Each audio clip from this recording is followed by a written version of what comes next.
Baik, bismillahirrahmanirrahim. Assalamualaikum warahmatullahi wabarakatuh.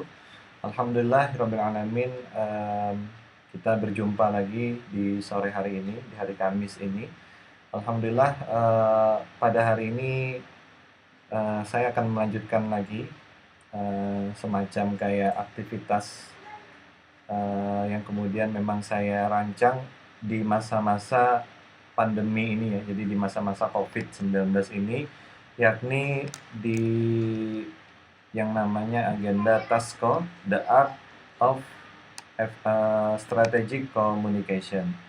Insya Allah pada hari ini saya akan membahas tentang best leader is best communicator.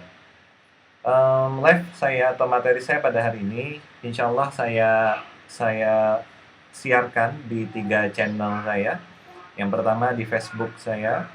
Di Facebook ada ditampilkan dengan yang namanya slide-nya.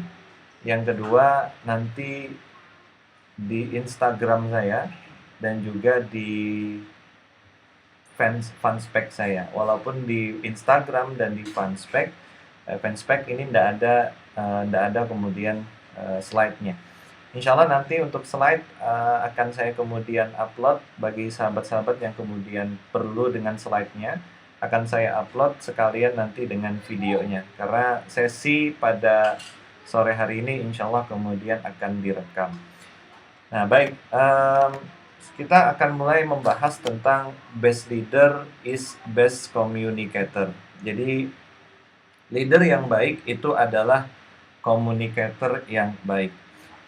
Pada sore hari ini, insya Allah saya akan kemudian berbicara dan kemudian berbagi kepada Anda tentang kemudian 2 poinnya. Jadi yang pertama adalah bagaimana kemudian seorang leader itu seharusnya. Jadi kita akan berbicara tentang bagaimana seharusnya atau apa saja yang harus dimiliki oleh seorang pemimpin. Materi ini banyak berasal dari sharing-sharing saya dengan para guru-guru saya, guru-guru kehidupan saya, dan guru-guru yang kemudian banyak mempengaruhi karakter saya.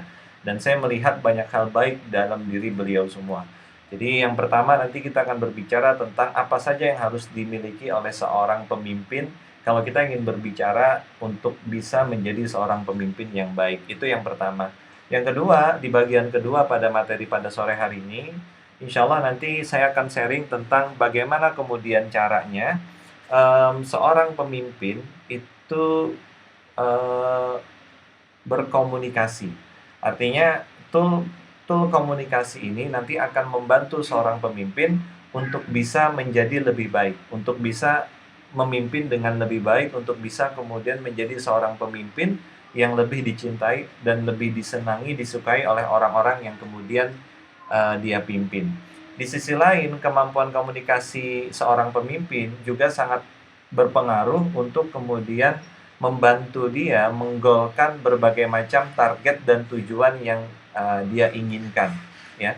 Jadi ini tentu saja di berbagai macam posisi Anda sebagai seorang kemudian leader, sebagai seorang pemimpin, maka kemampuan komunikasi ini akan sangat kemudian bisa Anda gunakan nantinya sebagai seorang pemimpin. Ya, jadi kira-kira 3 hal itu yang kemudian 2 hal itu yang insya Allah nanti akan kita bahas. Nah, sekarang kita masuk dulu ke bagian yang pertama. Jadi yang pertama ya, kita akan kemudian membahas tentang bagaimana seorang leader yang baik itu. Jadi bagaimana seorang leader yang baik, bagaimana kemudian seorang leader yang kemudian memiliki hal yang kemudian baik. Yang pertama yang harus dipahami bagi setiap leader adalah bahwa dia ini adalah orang yang kemudian berada di depan dan akan kemudian memimpin dan membimbing bahkan banyak orang.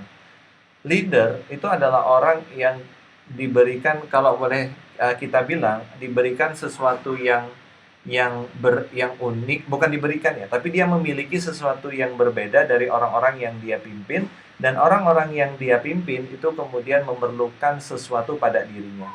Karena itu kita sebagai seorang pemimpin ini harus paham betul bahwa ketika kita memimpin orang lain, maka orang itu pasti memiliki, keinginan tertentu atau harapan tertentu terhadap orang yang memimpin dirinya.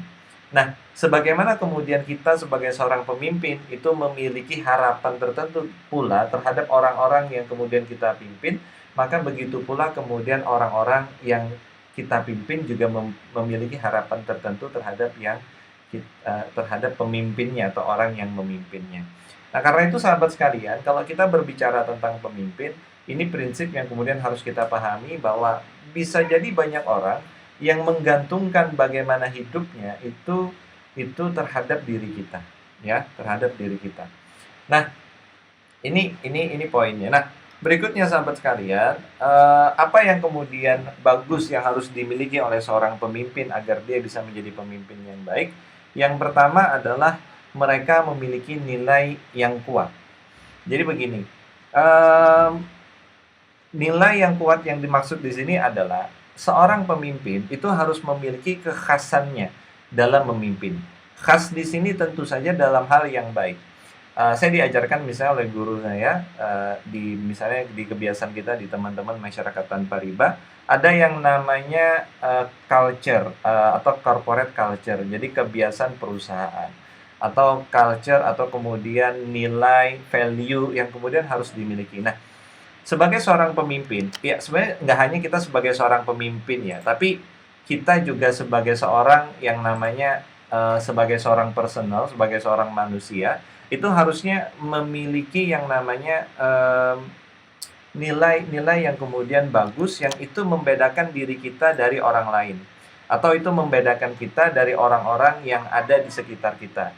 Sehingga orang-orang yang ada di sekitar kita itu melihat bahwa memang kita ini orang yang berbeda dan memiliki sesuatu yang baik, sesuatu yang kemudian lebih baik daripada yang lain. Nah, nilai yang dimaksud di sini itu bisa seperti misalnya kemampuan kita dalam berpikir, bahwa kita tuh adalah orang yang kemudian mampu merancang sesuatu dengan baik sekaligus juga kemudian membaginya dengan baik. Juga kemudian misalnya culture kita atau nilai kita adalah kita ini adalah orang yang respect terhadap orang lain. Walaupun mungkin orang lain itu berbeda pandangan atau berbeda pendapat dari kita.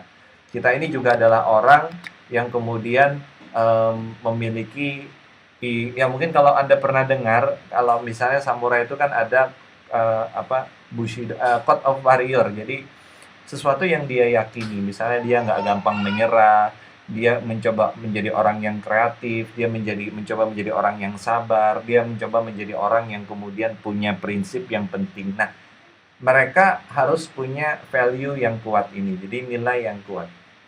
Ya, dalam hal-hal yang kemudian itu nanti bisa berpengaruh positif terhadap orang-orang yang dia pimpin. Nah, berikutnya adalah kita juga harus tahu bahwa sebagai seorang pemimpin, pemimpin yang hebat itu dia pasti pernah jadi follower dan dia pasti memfollow seseorang. Dan kalau dia bisa menjadi pemimpin yang hebat, maka dulu yang dia follow itu juga adalah orang yang hebat. Nah, sederhananya begitu. Kita sebelum kita menjadi seorang pemimpin, pasti kita pernah kemudian menjadi seseorang yang menjadi pengikut ya. Artinya gini, kita pasti pernah mengikuti sosok tertentu begitu, yang kita nilai dia ini adalah orang yang luar biasa. Kita ingin kemudian belajar banyak dari dia. Kita kemudian ingin mengambil nilai-nilai yang positif dari dirinya. Kita kemudian ingin belajar banyak hal dari dirinya. Nah, maka kita harus paham bahwa yang namanya seorang pemimpin itu pasti dia lahir dari yang namanya follower atau dari pengikut. Nah, yang lebih penting lagi berikutnya adalah masih dalam poin ini saya ingin menyampaikan begini, bahwa seorang pemimpin mereka juga kemudian harus memberikan contoh baik dalam kehidupan kerjanya kalau dia sebagai seorang pimpinan di dalam pekerjaan dan dalam kehidupannya. Atau kalau dalam bahasa lain, kalau kita kemudian punya prinsip di masyarakat tanpa riba itu, apa yang tampak itu harus sama dengan yang tidak tampak. Karena kadang begini, kita itu manusia itu kadang-kadang punya penyakitnya begini. Kita kadang-kadang itu senang untuk memperlihatkan sesuatu yang gimana ya kalau saya gambarinnya ya. Kita itu senang memperlihatkan sesuatu yang yang baik-baik saja, yang bagus-bagus saja, pencitraan lah, di kehidupan kita misalnya di depan ketika berada di depan banyak orang, tapi sebenarnya di kehidupan kita di belakang nggak begitu-begitu banget gitu. Makanya ada prinsip yang bagus. Saya misalnya nih, saya ingat banget bahwa kadang-kadang kan kita ketemu dengan orang-orang yang kemudian dia bagus di depan banyak orang, tapi ternyata kehidupannya di belakang nggak terlalu bagus. Walaupun ya itulah manusia ya, maksudnya namanya manusia itu ya pasti ada kurang dan lebihnya. Cuman saya ingin kemudian menggambarkan bahwa yang namanya seorang pemimpin, dia harus sama apa yang ada di depan, apa yang ada kemudian yang tampak di hadapan banyak orang, dan apa yang tidak tampak. Artinya apa? Kalau di depan banyak orang, kita ini adalah orang yang bersemangat, maka di belakangnya atau kemudian di hadapan, bukan mungkin sewaktu kita tidak berhadapan dengan banyak orang, maka kemudian kita itu juga orang yang bersemangat. Kalau kita kemudian orang yang baik di depan banyak orang, maka ketika kita tidak dilihat oleh banyak orang, maka kemudian kita harusnya juga orang yang baik. Maksudnya begini, apa yang tampak itu harus sama dengan yang tidak tampak. Bagi saya ini prinsip yang luar biasa. Artinya apa? Belajar agar kita tuh tidak jadi orang munafik. Mungkin kira-kira begitu ya. Nah, ini poin berikutnya. Kemudian poin yang lain yang ingin saya sampaikan. Menjadi seorang pemimpin, uniknya adalah they have knowledge almost in everything. Jangan diartikan bahwa di sini maksudnya adalah seorang pemimpin itu harus tahu segala macam hal, harus mengetahui harus menguasai berbagai macam hal. Enggak. Tapi lebih tepatnya begini, seorang pemimpin itu harus memiliki pengetahuan yang luas. Misalnya begini ya, kalau kita di dunia pekerjaan, misalnya kita menjadi seorang pemimpin, di bawah kita itu ada marketing, ada kemudian penjualan, ada masalah produksi, ada masalah ini segala macam, maka seorang pemimpin itu dia harus mampu untuk mengcover walaupun dalam helikopter view ya, dalam gambaran umum dia tahu bagaimana produksi bekerja, dia tahu bagaimana marketing bekerja, dia tahu bagaimana selling penjualan bekerja, dia tahu bagaimana kemudian customer service bekerja dan lain sebagainya. Artinya apa? Seorang pemimpin itu dituntut untuk memiliki pengetahuan yang lebih banyak dan lebih baik, lebih bagus, lebih berkualitas daripada orang-orang yang dia pimpin. Sebagai apa? Agar kita itu bisa nyambung ketika kemudian berdiskusi, ketika kemudian mungkin diskusi, ngobrol dengan orang-orang yang kita pimpin. Memang kita sebagai seorang pemimpin itu tidak mesti menguasai semuanya. Tapi paling penting adalah bahwa kita itu tahu di banyak hal. Kita mengetahui banyak hal, kita tahu tentang kemudian berbagai macam hal. They have knowledge almost in everything. Jadi menurut saya ini karakter yang penting ketika kita memimpin banyak orang, bahwa kita itu memiliki pengetahuan yang baik, yang bagus, yang berkualitas, ya. Jadi ini sesuatu yang kemudian menurut saya bisa banyak membantu kita dalam kemudian bisa banyak membantu kita dalam hal memimpin banyak orang itu. Jadi kita memiliki banyak pengetahuan. Makanya betul ya bahwa kadang-kadang pengetahuan-pengetahuan itu ya kita bisa, mungkin kita nggak terlalu menguasai, tapi setidaknya kita tahu gitu. Jadi saya teringat dulu itu saya pernah main game online dulu di zaman-zaman saya masih sekolah. Itu ada namanya Ragnarok Online. Ragnarok itu dia punya beberapa job atau orang-orang yang punya spesifikasi karakter-karakter dengan spesifikasi tertentu.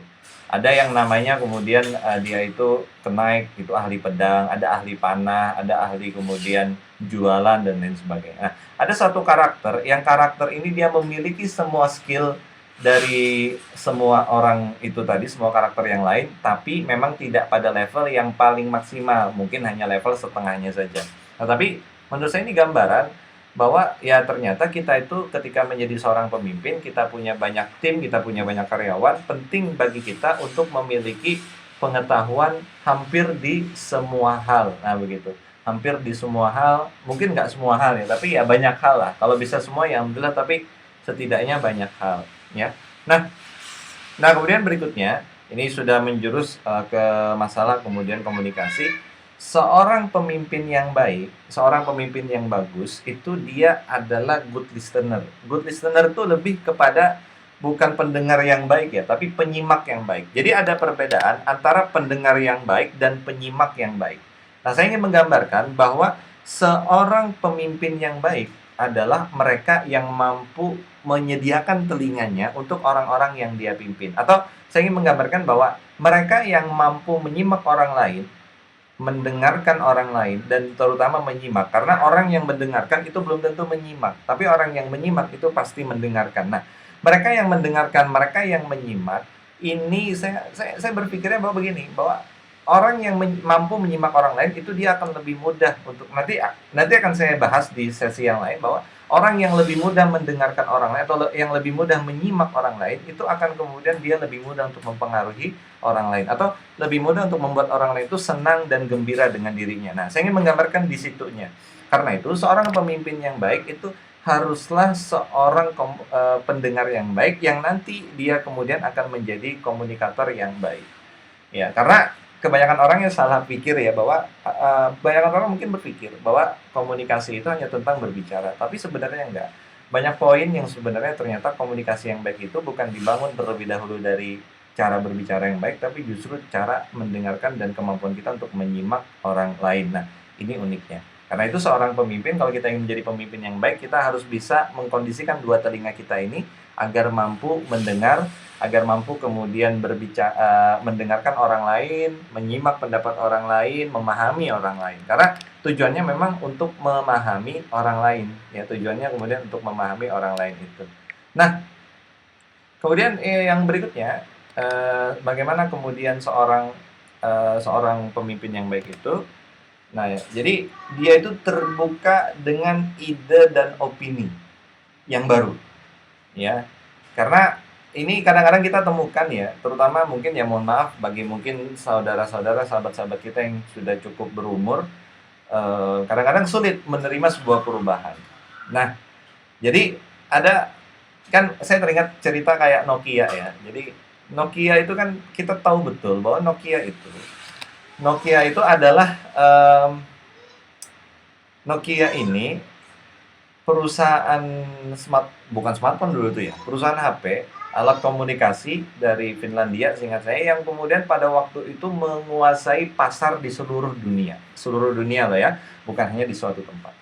Nah, menariknya maksud saya gini, menariknya adalah begini sahabat sekalian, bahwa Nokia ini dulu itu kita tahu betul Nokia ini perusahaan yang besar. Kita tidak pernah tergambar bahwa Nokia ini akan kemudian bangkrut dan lain sebagainya. HP-nya itu pokoknya orang kalau sudah pakai Nokia itu pokoknya orang kaya dulu tuh, kan begitu. Orang kalau sudah pakai Nokia itu pokoknya keren banget. Itu orang kalau sudah pakai Nokia itu pokoknya mantep banget. Nah, itu anak orang kaya segala macam. Nah, ternyata kita ketemu dengan sebuah kondisi bahwa sekarang Nokia itu kalah dengan pabrikan yang lain, sebutlah misalnya iPhone, kemudian dengan Samsung, Android dan lain sebagainya. Kenapa? Karena pada waktu itu dia tidak, lebih tepatnya mungkin belum mau ya, atau tidak terlalu lambat mengikuti perkembangan zaman. Pada waktu itu ketika Android itu sudah muncul, ketika kemudian yang namanya Android sudah muncul, Nokia cuma bilang, itu paling tren sebentar doang, katanya begitu. Artinya maksudnya tren sebentar doang tuh paling juga nanti mati, paling juga nanti turun. Dia nggak ngikutin perkembangan zaman. Dia masih bertahan dengan Java dan Symbian-nya. Kalau Anda masih ingat ya, Nokia dengan Java dan Symbian-nya, atau ada yang pernah punya Nokia itu kan bentuknya macam-macam ya. Nokia itu ada yang bentuknya ketupat, ada yang bentuknya tongkat, ada yang kemudian kameranya bisa diputer. Pokoknya inovasinya itu luar biasa. Tapi ketika berhadapan dengan kondisi masalah OS tadi, Android, ternyata orang-orang melihat ternyata Android itu lebih enak dan lebih nyaman, lebih dalam tanda kutip lebih pintar daripada Symbian-nya Nokia. Nah, namun Nokia tetap aja bertahan. Nah, seorang pemimpin yang baik itu dia harus siap untuk kemudian menerima sesuatu yang baru. Ya, open lah, terbuka. Ini belum tentu dimaksud harus menerima ya, enggak. Tapi yang saya maksud di sini adalah seorang pemimpin yang baik itu harus kemudian dia terbuka dengan berbagai macam ide dan opini. Ya, misalnya begini ya. Ini kan saya tuh aktif di teman-teman masyarakat tanpa riba. Teman-teman yang kemudian hijrah itu saya perhatikan karena mereka open dengan sebuah ide yang baru. Apa itu ide yang baru? Ide yang baru itu adalah bahwa bisa mengembangkan bisnis tanpa utang dan riba, tanpa utang di bank, tanpa bantuan lembaga perbankan. Loh, kenapa itu ide yang terkesan baru walaupun sebenarnya bisa ya, dan terbukti bisa? Karena kebanyakan dari pengusaha pasti berpikirnya untuk bisa mengembangkan bisnis itu adalah dengan cara lewat pembiayaan perbankan dan lain sebagainya. Nah, ini ada sebuah ide yang baru bahwa kita bisa kok mengembangkan bisnis, kita bisa kemudian meningkatkan kualitas bisnis segala macam, tidak dengan lembaga perbankan, tapi ya dengan kemudian kemampuan kita. Nah, tentu ini sesuatu yang new, sesuatu yang baru, terkesan baru gitu. Nah, dan mereka yang hijrah-hijrah itu karena mereka open mind mereka terhadap ide-ide yang begini. Nah, begitu ya. Selain juga ya karena mereka merasakan masalah yang luar biasa gara-gara utang dan riba, itu permasalahan yang lain lagi. Tapi poin yang bagus adalah bahwa open to new idea and opinion itu selalu membantu kita menjadi seorang pemimpin yang baik, ya. Nah, kemudian alhamdulillah Kota Malang hujan ya. Ini semoga sahabat-sahabat sekalian yang berada di Malang juga merasakan hujan dan banyak-banyak berdoa karena hujan ini adalah salah satu yang momen doa itu mabrur ya, doa itu yang dijabah oleh Allah Subhanahu wa taala. Nah, baik, yang berikutnya adalah pemimpin yang baik, ya, mereka itu membuat kesalahan. Artinya begini, saya ingin menggambarkan bahwa tidak ada pemimpin yang kemudian sempurna, nggak ada. Setiap pemimpin, sebagaimana karena dia pemimpin itu adalah manusia, maka dia pasti lahir dari yang namanya, dia pasti kemudian melakukan yang namanya kesalahan. Maksudnya adalah bahwa, ya, we make a mistake, dan itu pasti. Kenapa? Karena kita manusia, kita bukan Rasulullah, kita bukan Nabi yang bersih. Nah, karena itulah kemudian ketika kita ini seorang yang membuat bisa membuat kesalahan, maka saya ingin menggambarkan bahwa ya kita membuat kesalahan dan kita akui kita bisa membuat kesalahan. Kita akui kita bisa membuat kesalahan dan kita meminta maaf atas kesalahan itu. Ini yang penting, mengakui dan meminta maaf. Kenapa? Karena seringkali begini, kalau kita tuh sudah berada di atas ya, kalau kita tuh sudah berada agak di atas gitu, kita memimpin banyak orang gitu kan ya. Kadang-kadang gengsi kita tuh juga main gitu. Gengsi kita tuh main, gengsi kita itu jalan, ya kita jadinya jadi orang yang kemudian kadang-kadang itu ya tadi sulit melihat another sudut pandang yang lain, another point of view gitu. Nah, saya ingin menggambarkan bahwa untuk menjadi seorang pemimpin yang baik, kita harus terbiasa untuk memang kita akan membuat salah, itu pasti. Mungkin kebijakan kita, mungkin kemudian ketentuan kita dan lain sebagainya. Nah, karena itu kita perlu untuk kemudian mengakuinya dan meminta maaf. Ini yang penting, mengakui dan meminta maaf. Jadi, akuilah dan minta maaflah. Nah, itu pentingnya, ya. Nah, baik sahabat sekalian, jadi itu poinnya, dan poin yang terpenting untuk bisa menjadi seorang pemimpin yang baik itu adalah memimpin dengan syariah Islam. Kenapa? Anda mau dari manapun, mau bagaimanapun, kita bisa bicara secara fair, secara standar universal bahwa Islam itu adalah agama yang perfect, yang sempurna. Maka mustahil Islam itu tidak membahas masalah kepemimpinan. Maka saya ingin mengatakan begini, bahwa orang yang ingin menjadi seorang pemimpin yang baik itu adalah orang yang dia memimpin orang-orang yang dia pimpin dengan syariah Islam. Artinya apa? Standar dia kemudian untuk memimpin itu bukan yang lain tapi syariah Islam. Dia menentukan sesuatu segala macamnya memperhatikan halal dan haram. Ya, artinya apa? Saya perhatikan begini, sesuatu yang tidak dibangun dengan mengikuti ketentuan dari Allah Subhanahu wa taala, maka sesuatu itu pasti akan kemudian hancur dan rusak. Contoh aja kayak kasus COVID-19 sekarang yang menghancur luluh lantahkan berbagai macam infrastruktur dunia kan. Anda perhatikan aja. Kenapa? Karena tidak dibangun dengan standar dari Allah Subhanahu wa taala. Nah, setiap hal yang dibangun bukan mengikuti standar Allah Subhanahu wa taala, maka itu pasti akan rapuh dan jatuh. Perkara kalau misalnya dia terlihat jumawa, terlihat keren, terlihat wah segala macam, itu cuman ilusi dan pasti akan kemudian cepat atau lambat pasti akan jatuh. Pasti itu. Ya. Kenapa? Karena memang itu sunatullahnya. Artinya begini, sesuatu yang tidak dibangun dengan kemudian standar dari Allah Subhanahu wa taala itu pasti akan hancur. Ya, kenapa? Karena Allah meninggikan Islam. Islam itu tinggi dan tidak ada yang lebih tinggi daripadanya. Ya. Karena Islam itu tinggi, maka tidak akan ada yang bisa berdiri selain daripada Islam. Ya, nah itu pembahasan kita mengenai mengenai kemudian pemimpin. Artinya apa? Saya ingin mengunci dari segala macam yang tadi saya sampaikan. Anda mau bahas misalnya masalah apa tadi? Ya, dia terbuka dengan masukan, dia meminta apa namanya? Dia mau untuk kemudian melakukan kesalahan, mengakui dan meminta maaf. Dia kemudian memiliki banyak pengetahuan dan lain sebagainya. Dari semua itu closingnya adalah menjadi seorang pemimpin yang baik, itu dia mengatur atau memimpin dengan apa? Dengan syariah Islam, bukan yang lain. Kenapa? Karena syariah Islam itulah kunci dari hal yang kemudian sangat luar biasa. Artinya apa? Kalau Anda ingin menjadi seorang pemimpin yang baik, maka saran saya, Anda harus memimpin setiap orang yang Anda pimpin dengan syariah Islam. Kenapa? Islam itu sempurna, perfect. Pasti dia punya aturan, dia punya teladan, dia punya model, role model tentang bagaimana caranya memimpin orang lain. Ya. Nah, itu dia yang di bagian pertama tentang bagaimana kemudian seorang pemimpin yang baik, ya. Nah, sekarang kita berbicara tentang best communicator. Jadi, bagaimana sih kemudian seorang pemimpin itu bisa menjadi seorang pemimpin yang baik dengan komunikasi atau kemampuan komunikasi yang baik. Nah, yang pertama adalah kalau best communicator atau saya ingin menyimpelkan ya.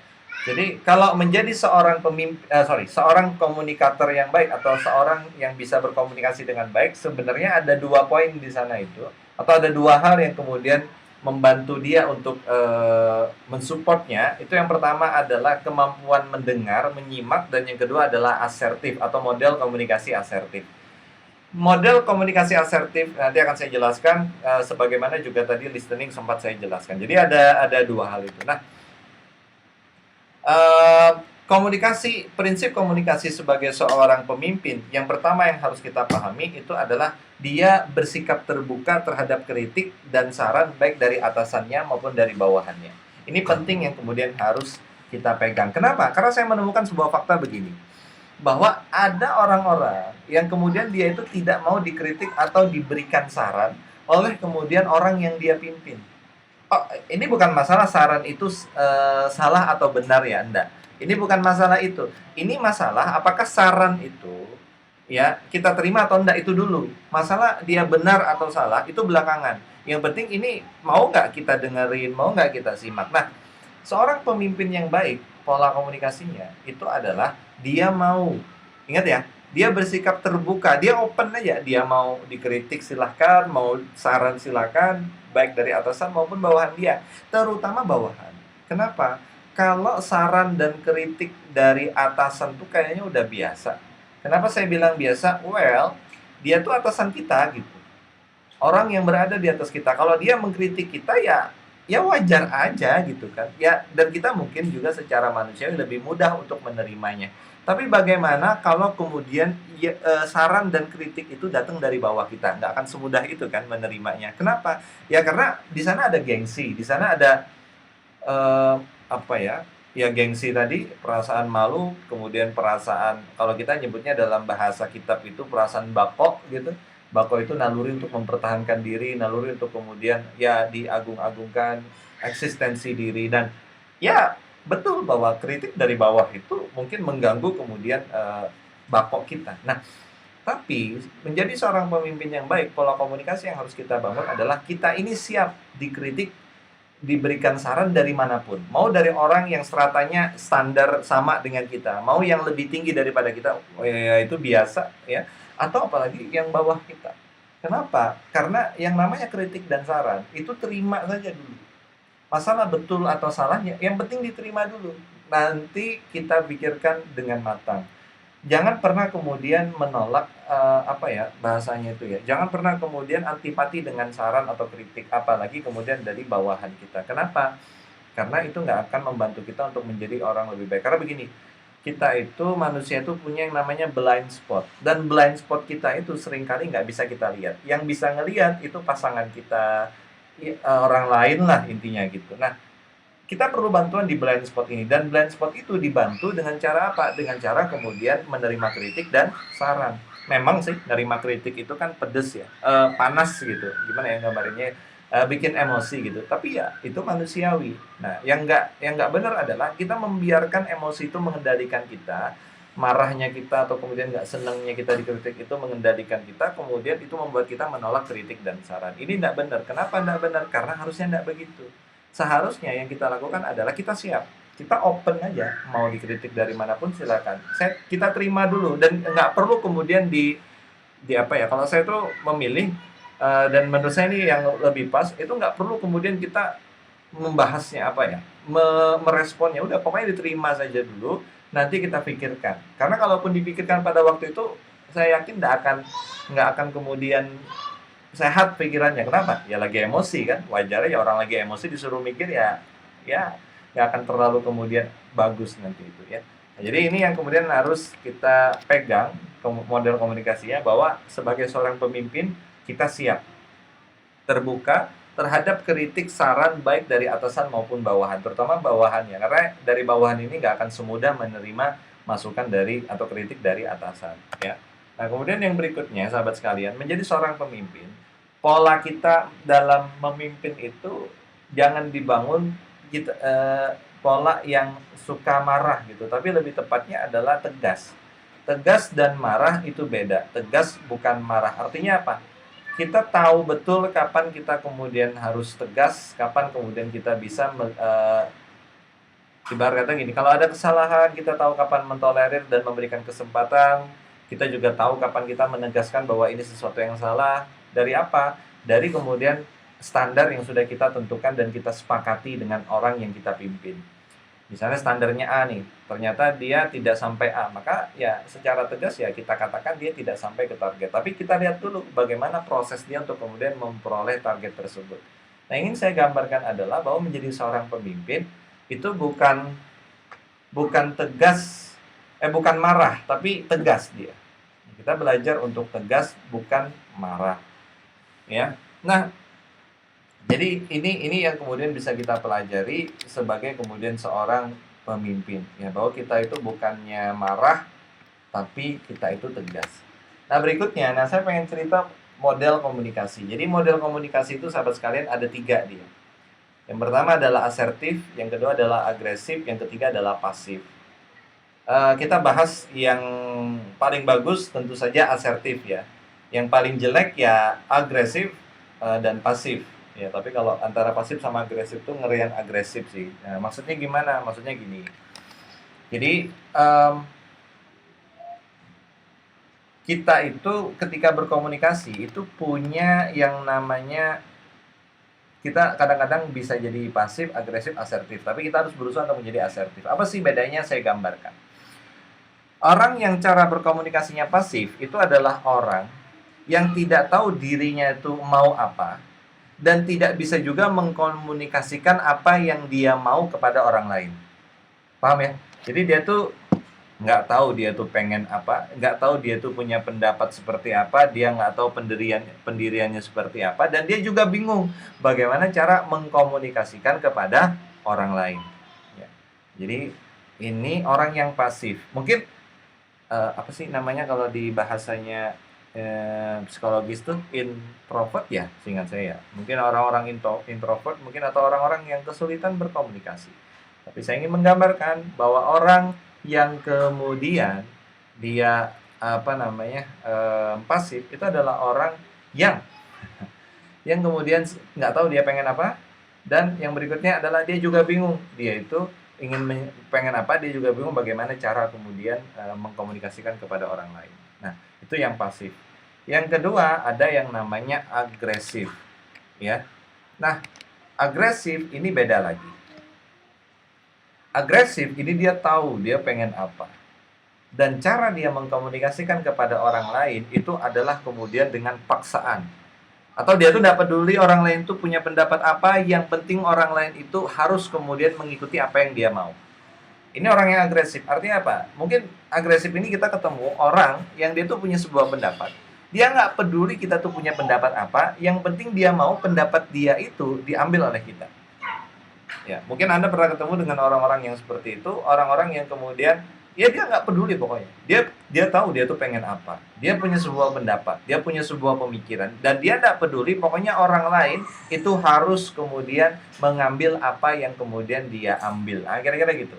Ya, mengambil apa yang kemudian dia ambil, apa yang kemudian dia yakini. Dia nggak peduli. Nah, ini orang yang agresif. Orang yang kemudian nggak peduli. Dan coba perhatikan apa yang terjadi ketika cara kita itu berkomunikasi itu dengan cara agresif. Orang akan ilfil kan. Kalau yang cara pasif, orang akan bingung. Kalau orang yang agresif, cara komunikasinya agresif, yang terjadi apa?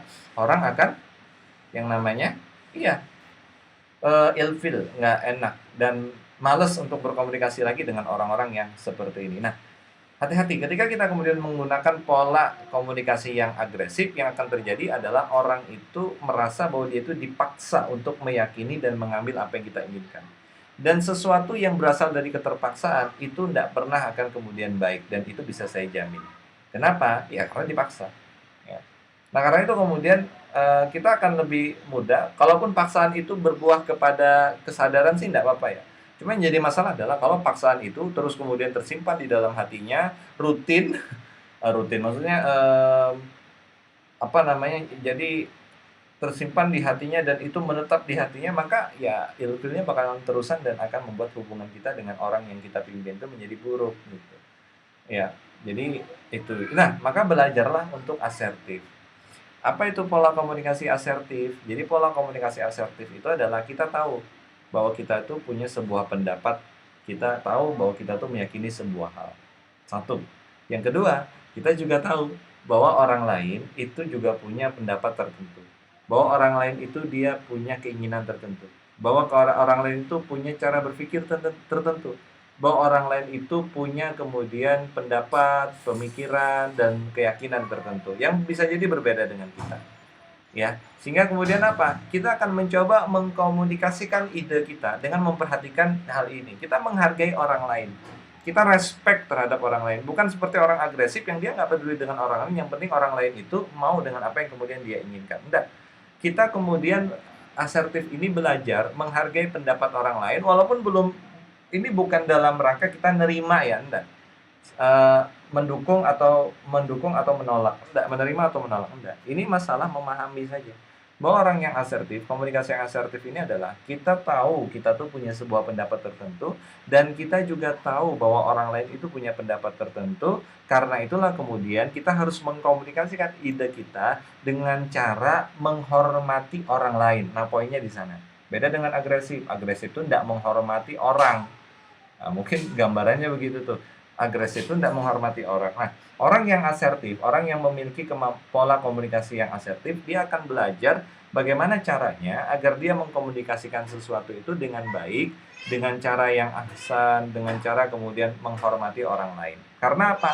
Karena dengan cara begitulah kita bisa membuat orang lain itu suka. Kemarin saya sampaikan di live saya yang pertama, di materi Playing Effective Communication, bermain komunikasi efektif, saya sampaikan bahwa dengan cara begitu kita membuat orang itu pertama senang dulu dengan kita. Ketika dia sudah senang dengan kita, maka dia akan memahami apa yang kemudian kita maksudkan. Ketika dia sudah memahami apa yang kita maksudkan, maka masuk ke tahap berikutnya, dia akan apa? Akan kemudian mengikuti apa yang kemudian kita minta.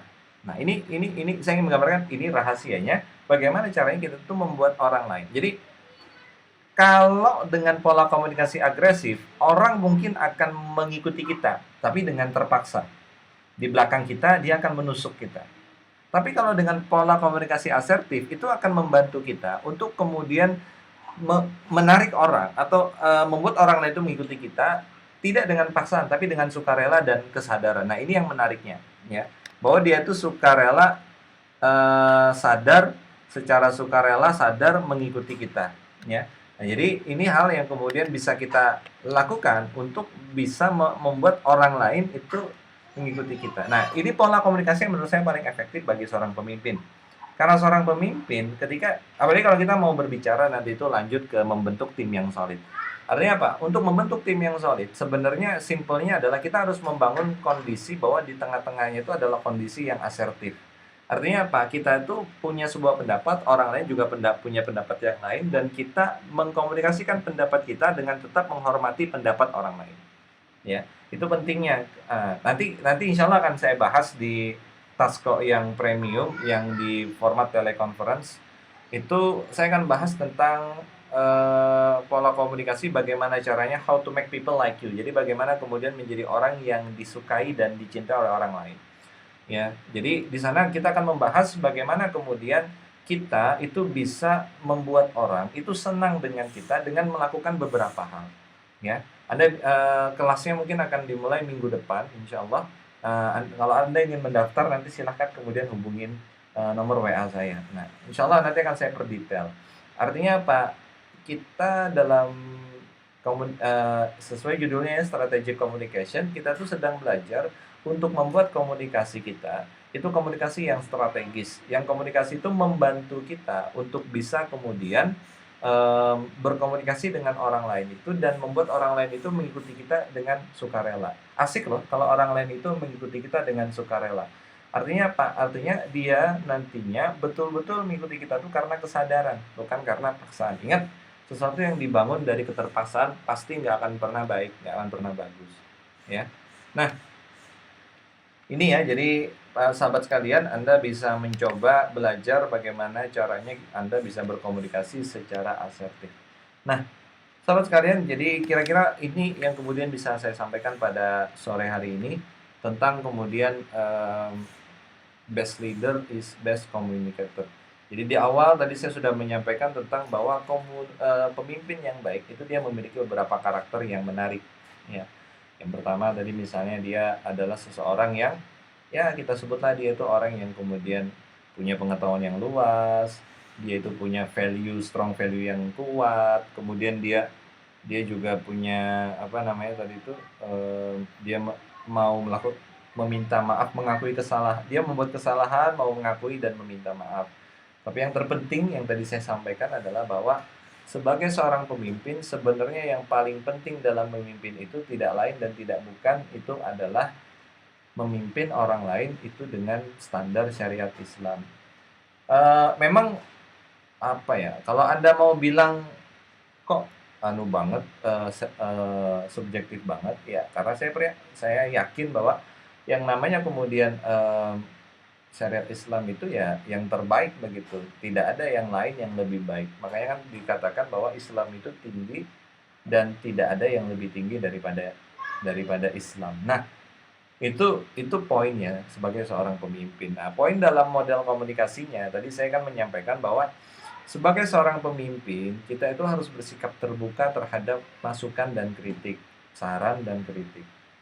Ya, jadi gimana ya cara membuat, tapi memang kadang-kadang ada orang yang kita pimpin juga kadang-kadang sungkan. Ya memang itulah yang membuat kita tuh harus agak, belajar lebih cerdas, belajar lebih kreatif untuk, kadang-kadang batas antara pemimpin dan yang dipimpin itu perlu ada untuk membuat semuanya itu berjalan sesuai dengan job desk-nya. Tapi kadang-kadang perlu juga kita kemudian tarik sebentar untuk membuat hubungan kita tuh menjadi lebih nyaman.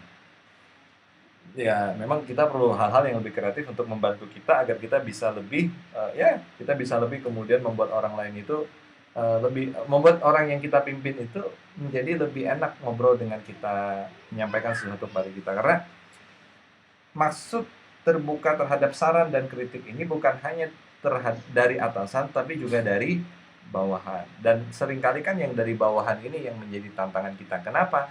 Karena yang dari bawahan ini, ya, mungkin kita berpikir, ya dia ini kan bukan orang yang selevel dengan kita, dia ini orang yang kita pimpin, dia ini orang yang kemudian mungkin secara pengetahuan nggak lebih banyak. Tapi, ya diterima saja, karena kadang-kadang saran dan kritik dari mereka tuh bisa jadi betul. Dan bisa jadi betul, artinya gini, ini bukan masalah salah atau benarnya ya, menerimanya ini adalah yang penting diterima dulu, ya. Lebih baik Anda menerima dulu, kemudian nanti Anda pilih-pilih yang mana kemudian yang salah, yang mana yang kemudian benar, ketimbang kemudian Anda memblok, nggak menerima sama sekali, ya itu salah juga gitu. Nah, jadi ini yang kemudian harus kemudian menjadi pegangan kita sebagai seorang pemimpin. Nah, itu, poin di komunikasinya. Poin yang lain adalah bahwa, kita sebagai seorang pemimpin itu harus belajar tegas. Tegas itu bukan berarti marah ya, beda antara tegas dan marah. Nah, tegas dan marah itu beda. Karena itu kemudian, karena beda, maka kita mengambil tegasnya, bukan marah. Karena orang yang marah itu belum tentu tegas. Tadi saya sampaikan bahwa tegas itu kita ukurannya adalah sesuai dengan standar yang kita sepakati dengan orang-orang yang kita pimpin. Kita bisa menilai kapan kita bisa tegas ketika kemudian sebagaimana proses standar SOP dan lain sebagainya sudah kita jalankan atau ada sesuatu yang tidak sesuai. Nah, maka kita bisa menilai di sana. Nah, kemudian berikutnya yang terakhir tadi adalah ada 3 model komunikasi ya. Tadi itu yang pertama adalah agresif, yang kedua kemudian adalah apa namanya, pasif, yang ketiga adalah asertif. Orang yang pasif itu adalah orang yang tidak orang yang pasif itu komunikasinya pasif itu dia tidak tahu apa yang dia inginkan dan juga kemudian tidak tahu bagaimana cara dia mengkomunikasikan dengan orang lain. Itu orang yang pasif. Yang kedua orang yang agresif. Dia tahu apa yang dia inginkan dan dia mengkomunikasikan idenya kepada orang lain itu dengan tidak menghormati orang lain atau dengan tidak menghormati orang lain. Jadi memaksa orang lain untuk mengikuti apa yang kemudian dia inginkan, ya. Jadi itu memang kalau work WFH, work from home, ya memang banyak banyak suara hiasan di belakang, biasa anak-anak ya. Nah, kemudian yang ketiga adalah asertif. Jadi asertif itu adalah bagaimana cara kita untuk kemudian bisa berkomunikasi. Kita punya ide, kita punya keyakinan, dan kita juga tahu bahwa orang lain itu juga punya keyakinan dan punya ide.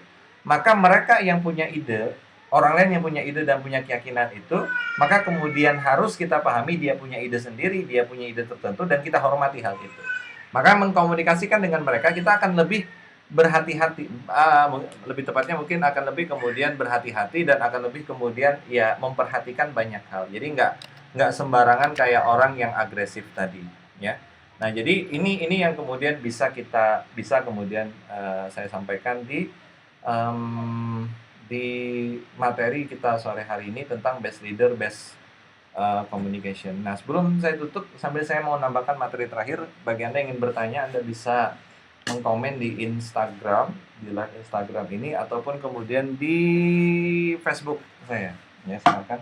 Sambil saya nyari apa ya, saya teringat sebuah materi yang bagus sekali yang saya sampaikan di sebuah perusahaan, dan ada 5 level kepemimpinan. Ini semoga catatannya ketemu ya, saking banyaknya catatannya nih. Saya pernah membahas tentang 5 level kepemimpinan. Jadi kepemimpinan itu dia ada 5 level. Dan ini dia. Jadi kepemimpinan, kalau kita berbicara tentang kepemimpinan itu dia ada 5 level. Yang pertama adalah position. Seseorang itu memimpin karena posisinya dia, karena dia di atas dan orang itu di bawah, dan ini adalah model kepemimpinan yang paling rendah, yang paling parah, yang paling bawah, ya. Nah, kemudian naik lagi itu ada permission leadership. Orang itu memimpin karena memang dia diizinkan untuk memimpin oleh orang-orang yang dia pimpin, ya. Jadi yang pertama tadi position, jadi orang itu memimpin karena kemudian dia itu ya posisinya memang karena dia memimpin gitu. Tidak ada yang lain. Yang kedua adalah karena permission leadership. Jadi orang itu memimpin karena permission, karena dia diizinkan oleh orang-orang yang dipimpin, yang dia pimpin. Yang ketiga adalah leadership based on result. Jadi dia itu memimpin karena orang itu tahu kalau dia itu ikut dengan yang pemimpin ini, maka akan ada hasil yang kemudian dia raih. Kemudian yang berikutnya adalah people development leadership. People development leadership ini yang keempat, itu orang itu tahu, naik lagi ya. Jadi yang pertama tadi position, yang kedua permission, yang kedua yang pertama position, yang kedua permission, yang ketiga based on result, yang keempat adalah people development. Jadi orang itu mengikuti kita karena kemudian dia itu tahu kalau dia mengikuti kita, maka dia itu akan menjadi orang yang berkembang, akan menjadi orang yang berbeda daripada dia yang sebelumnya, ya. Nah, yang terakhir itu adalah pinnacle leadership. Pinnacle itu kepemimpinan puncak. Kepemimpinan puncak ini diikuti karena orang itu respect. Dan kebanyakan kepemimpinan puncak ini misalnya kayak orang-orang yang kemudian ya jadi gini, Pinnacle leadership ini orang mengikuti kita because of karena kita, karena kitanya, bukan gimana ya? Jadi orang itu mengikuti kita karena kitanya gitu. Nah, karena kitanya. Nah, jadi em, dia memiliki value yang kuat, dia memiliki cita-cita yang luhur, dan pinnacle leadership ini mungkin kita gambaran paling sempurnanya itu adalah kepemimpinannya Rasulullah SAW. Rasulullah itu kan luar biasa ya, memimpin para sahabat, memimpin umat muslim itu hingga kemudian pada tahap yang seperti sekarang, dan legasinya, peninggalan beliau itu bertahan bahkan sampai sekarang, itu luar biasanya. Nah, jadi tadi ada 5 ya, yang paling bawah itu adalah position leadership. Jadi orang itu dia memimpin dan diikuti ya karena posisinya doang gitu, dan ini yang paling rendah. Karena kan kita tahu betul bahwa orang yang memimpin dan diikuti oleh orang yang dipimpin hanya karena kemudian dia posisinya, itu kan lemah sekali sebenarnya. Ya ganti, selesai, kan begitu. Yang kedua adalah naik lagi, jadi yang bawah position. Yang kedua adalah permission leadership. Orang itu memimpin karena memang diizinkan oleh orang-orang yang dia pimpin untuk kemudian memimpinnya. Nah gitu. Jadi orang-orang yang kita pimpin itu mengizinkan kita untuk memimpinnya gitu. Jadi ini permission leadership. Yang kedua. Yang ketiga adalah leadership based on result. Kepemimpinan karena hasil atau berdasarkan pada hasil. Ini lebih tinggi lagi, maksudnya gini. Orang itu mengikuti pemimpinnya itu karena dia tahu bahwa kalau ngikutin nih orang nih akan ada hasil yang kemudian dia raih. Hasil itu bervariasi ya. Bisa hasil dalam bentuk apa sih namanya? Dalam bentuk materi mungkin, atau dalam bentuk selain materi, non material segala macam. Itu pokoknya yang dideskripsikan oleh yang dipimpin itu sebagai hasil yang akan dia dapatkan. Yang keempat itu adalah people development leadership. People development leadership itu adalah orang itu tahu ketika kemudian bersama dengan kita, mereka tuh akan grow gitu, mereka tuh akan tumbuh. Kalau dia bersama dengan pemimpinnya ini, dia akan tumbuh, dia akan berkembang, dia akan menjadi orang yang lebih baik. Nah, yang terakhir tadi pinnacle leadership. Nah, minimal kita sebagai seorang leadership itu minimal sampai pada ya people development leadership. Makanya kan ada sebuah prinsip yang bagus tuh begini, seorang pemimpin yang baik, sebenarnya tugas seorang pemimpin tuh bukan memimpin, bukan hanya memimpin ya maksud saya, tapi juga menyiapkan orang untuk bisa memimpin. Orang setelah dia untuk bisa memimpin, yang dia itu lebih baik nanti kepemimpinannya daripada dia gitu. Nah, ini tugas berat dan tugas penting sebagai seorang pemimpin ya. Nah, sahabat sekalian, jadi insya Allah itu materi kita tentang leadership, apa namanya, judulnya Best Leader, Best Communicator. Terima kasih bagi yang sudah menyimak baik di Instagram, Fanspage maupun di Facebook. Semoga bermanfaat. Insya Allah ini nanti akan ada yang ketiga. Nanti akan saya akan sharing part yang ketiga, The Art of Strategic Communication yang ketiga, itu di hari sebentar. Saya lihat jadwal dulu. Jadi memang ini rangkaian yang kemudian saya set up agar saya kemudian sambil belajar, sambil menyampaikan sesuatu, sambil kemudian juga berbagi kepada Anda. Nah, jadi insya Allah nanti kalau di kalender kayaknya hari Sabtu nanti. Ini hari apa nih? Kamis, Jumat. Soal hari Sabtu, nanti saya akan kemudian berbagi lagi. Sepertinya waktunya pagi. Ya. Jadi insya Allah pagi, Sabtu pagi besok, insya Allah nanti kita akan ngobrolin lagi tentang kemudian Tasko ini lagi. Ya. Kalau ada yang mau bertanya silakan. Kalau ini yang di Instagram ada yang nanya, ada yang mau tanya nggak? Silakan kalau ada yang mau tanya selama belum saya tutup. Jadi silakan kalau ada yang mau bertanya baik di Instagram maupun di Facebook. Nah, jadi insya Allah saya akan sharing lagi hari Sabtu kayaknya. Ya, insya Allah hari Sabtu ya. Jadi hari Sabtu nanti judulnya listening quality. Listening quality itu kualitas mendengar. Insya Allah jam 9-an. Jam 9 pagi hari Sabtu insya Allah. Jadi ini jadwalnya. Nanti iya betul. Nah, iya. Silakan kalau ada yang mau bertanya. Jadi insya Allah nanti kita ketemu lagi di listening quality. Jadi di listening quality itu saya ingin membahas nanti sebenarnya, tadi kan saya bilang ya bahwa dalam komunikasi itu kan kebanyakan orang mikir bahwa yang paling penting tuh ngomongnya. Ternyata enggak juga. Bukan enggak juga ya, enggak begitu gitu. Sebenarnya dalam komunikasi itu yang paling krusial itu justru ini, telinga, ya. Karena, ya memang telinga yang penting untuk kemudian nanti kita pelajari. Misalnya nanti di listening quality itu kita akan belajar tentang bagaimana kemudian pentingnya poin strategis dalam komunikasi ya, dalam interaksi kita dengan manusia yang lain. Poin strategis telinga ini loh. Ya, telinga ini di mana namanya, di kehidupan kita, di kemudian, di dalam komunikasi kita dengan orang lain. Telinga tuh ternyata megang ketimbang mulut ya, ketimbang mulut.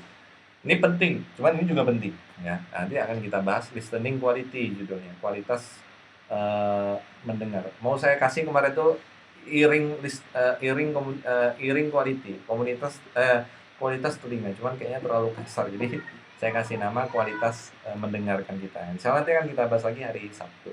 Baik sahabat sekalian, sepertinya tidak ada pertanyaan ya, di Instagram nggak ada, kemudian oke, terima kasih bagi sahabat-sahabat yang sudah menyaksikan live saya pada hari ini. Semoga kemudian menjadi kebaikan bagi Anda, saya, dan juga kemudian seluruhnya yang mendengarkan. Semoga ini menjadi amal soleh dan juga menjadi kebaikan dan kebermanfaatan bagi kita. Insya Allah kita ketemu lagi di hari Sabtu. Nanti akan video ini, live saya hari ini insya Allah akan saya share. Ada pertanyaan dari Okta 1453, Ustadz, jika ada seorang yang dipimpin atau yang memimpin mempunyai level pasif, bagaimana bisa dirubah menjadi asertif? Jika ada seorang yang dipimpin atau yang memimpin mempunyai level pasif, bagaimana bisa dirubah menjadi asertif? Kalau ditanya gimana sih caranya kita meningkatkan kualitas komunikasi kita dalam kehidupan kita, ya pertama tahu ilmunya satu. Yang kedua adalah mengalami sendiri. Saya sendiri itu belajar ilmu komunikasi itu secara nggak sadar itu dari pengalaman hidup. Kemudian pengalaman saya itu ditata dengan kemudian belajar konsepnya, itu kalau saya. Tapi bisa kemudian dibalik itu maksudnya gini, belajar konsepnya, kemudian yang berikutnya adalah belajar konsepnya kemudian dirasakan di dalam hidup, maksudnya dicoba, dipraktekkan. Karena yang paling penting itu kan sebenarnya praktek. Nah, kalau ada pertanyaan, bagaimana kalau seseorang yang dipimpin atau orang yang memimpin, intinya begini, ada orang yang komunikasinya itu cara berkomunikasinya itu pasif. Nah, terus bagaimana caranya bisa dirubah menjadi asertif atau bisa dirubah menjadi orang dari pasif yang dia tuh nggak tahu dia pengen apa, nggak tahu kemudian dia itu cara mengkomunikasikannya seperti apa, menjadi orang yang kemudian cara berkomunikasinya bagus lah. Nah, untuk kemudian orang-orang yang pasif, pertanyaan kemudian paling sederhana yang kemudian harus dia temukan jawabannya itu adalah dia itu hidup buat apa atau apa yang kemudian dia kejar. Mungkin mungkin saya nggak tahu ya Anda pernah ketemu apa enggak, tapi Anda pasti pernah ketemu dengan orang-orang yang kemudian target hidupnya tuh nggak jelas. Atau dia tuh hidup itu pengen apa gitu. Mungkin mungkin Anda pernah ketemu dengan kondisi yang seperti itu atau dengan orang seperti itu. Nah, orang yang pasif itu adalah orang yang dia tidak tahu dia tuh ingin apa dan dia itu tidak tahu kemudian cara mengkomunikasikannya seperti apa. Nah, maka yang harus diselesaikan terlebih dahulu adalah apa yang kemudian dia inginkan. Itu harus ketemu dulu. Dia tuh pengen apa sih sebenarnya gitu loh. Ya, tentu saja ini dari pertanyaan-pertanyaan yang kemudian sifatnya kita pakai dalam ilmu komunikasi itu open question namanya atau pertanyaan terbuka. Pertanyaan yang jawabannya itu bukan yes atau no, tapi pertanyaan yang jawabannya itu esai. Esai ya, jadi maksudnya narasi gitu. Nah, maka orang yang pasif itu harus ditanyakan dulu dia maunya apa sebelum kemudian berbicara bagaimana cara mengkomunikasikan yang dia inginkan. Artinya begini, akan lebih mudah mengkomunikasikan sesuatu yang sudah kita tahu ketimbang kemudian mengkomunikasikan sesuatu yang kemudian tidak kita tahu. Ya, nah jadi itulah kira-kira ya. Jadi poinnya adalah yang penting cari dulu apa yang kemudian dia inginkan. Nah, baik, itu yang kemudian bisa saya sampaikan. Kita ketemu lagi di hari Sabtu pagi insya Allah kita bahas tentang listening quality. Anda bisa terus cek. Saya jarang update di Instagram, biasanya saya update di Facebook. Anda bisa lihat di Facebook, kalau di Instagram mungkin agak jarang, tapi nanti saya coba posting di Instagram juga. Insya Allah nanti kita ketemu lagi dari Sabtu pagi dalam judul listening quality yang nanti juga akan berbicara banyak tentang yang namanya komunikasi dan kualitas telinga. Jadi siapin aja telinga Anda dan nanti mohon maaf kalau misalnya materinya agak menyinggung, karena mungkin akan menyinggung karena itu bicara tentang kita semua, tentang eee, telinga kita. Baik, terima kasih, itu yang bisa saya sampaikan. Semoga berkah, bermanfaat, dan jadi sebuah kebaikan dan amal soleh. Terima kasih. Wassalamualaikum warahmatullahi wabarakatuh.